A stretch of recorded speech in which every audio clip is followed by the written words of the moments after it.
tiri pano pamwe tese tachengetwa gore rino ngatikudze Mwari wedu naMponesi weduzve gore rakatipfuura takaona madambudzo asi takapiwa simba hatisakakundwaba ndiye Mwari wakanaka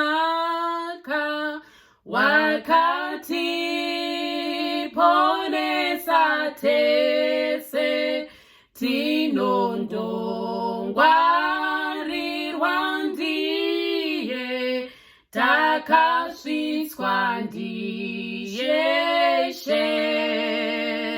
ndizvo ngatitaurirane nyasha dzake dzinokwana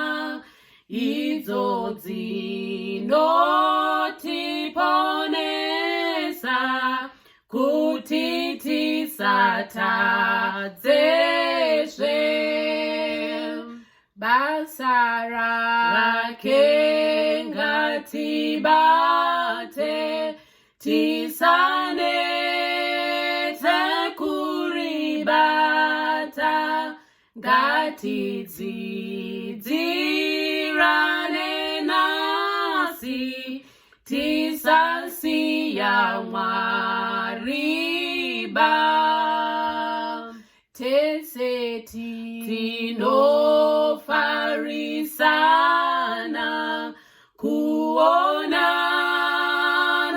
usu wedu tiri pamwe tese zvino nevakuru veduzve vamwe vedu